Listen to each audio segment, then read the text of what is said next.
So imagine if you're just going for a walk, or you're in your garden and you suddenly get the motivation to practice some of those Dirk fighting techniques that we covered in a previous video. Well, in this video I'll show you how you can make a really quick and simple training Dirk, as well as a target tree. You can practice your footwork, your accuracy with your strikes, and also understand a bit more about the martial art itself. So stay tuned and let's get started. So this is an example of a practice Dirk that I literally made in a couple minutes with my Swiss Army knife. I picked a piece of wood just off the ground, something that's not too rotten, so it's still got some strength to it. Found one with a little knot on it, a little side branch, and decided that that would act like the guard on my Dirk. Just like really roughly squared it off so it's sort of a bit flatter like a blade. And I basically just decided that the side with the knock in it was going to be my sharp edge of the Dirk, and this side was going to be the blunt end. You want the handle to be just bigger than your hand. You want to sort of round it off top so that you can quickly move from the guard grip into the dagger grip. And you want the length of the blade again, so that when you hold it like this, the blade goes to your elbow or like a little bit further, by a few inches. And there you go, there's a practice Dirk. Another idea is what I'm calling the practice tree. Basically find a tree of, you know, that sort of diameter, ideally on a flat bit of ground with not so many branches that you get caught up in.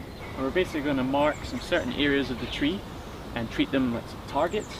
You know, if you're using the tree a lot, then you probably want to pad it or wrap some rope around it or something, just to stop you damaging the bark of the tree. But you can basically get some mud, and you're creating certain zones on the human body. Now you're imagining you're fighting someone of the same height as you, so you can sort of go up to the tree, measure your height, but remember your knees would be bent, so say the top of the opponent's head would be there, so mark that with a bit of mud, so that would be their head. Get it. So that region of mud is the head zone.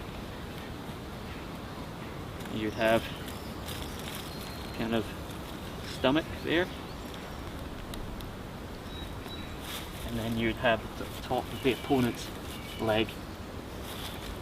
So those are sort of three common targets in knife fighting martial arts. Another important thing about the tree is try to pick a young one with no deadfall branches above it, so nothing's gonna come land on your head in the middle of your training. Next thing is to mark some guiding markers on the ground. The first one I call the line of attack. See the line from the center of your imagined opponent and their kind of line of where they're putting their energy into the attack. So you can just draw a vague line coming out perpendicular in the tree. And this is a bit, in many martial arts, you're talking about getting off their line of attack. So this is a good reference for your footwork. Make sure that when you're doing any traverses that you're getting off that line. The next thing is to mark out the danger zone. So your safe zones are either outside of your opponent's reach, they can't touch you, or the second safest zone is actually right up close to them. And really the worst zone to be in is the place that they can reach you with their maximum power. So either, you know, if it was a punch, then that kind of, the point where the punch has got the most energy. Same with an attack of the knife. And your danger zone lines, which is you're just becoming in your opponent's reach, and then you're very up close and personal. So then you can use these markers on the ground to work on your footwork. Know that you'd be out your opponent's reach here, so you'd have to come in and step so you can get them. Then also maybe at the end of the technique, when you're up close and personal, like the fourth attack sequence, coming in, hook, you know that final step in, when you go in for that finishing move, you know you're nice and close to them. And we can aim at different targets. We could do a head for the cut and torso for the thrust. Left hand. So there you go folks, there's an idea of how you can train your Dirk fighting skills out in the woods or, you know, in your garden. But you know, you could do this in your room, a target that you don't want to damage, mark it out, you know, make a newspaper training Dirk, you know, you can do it indoors.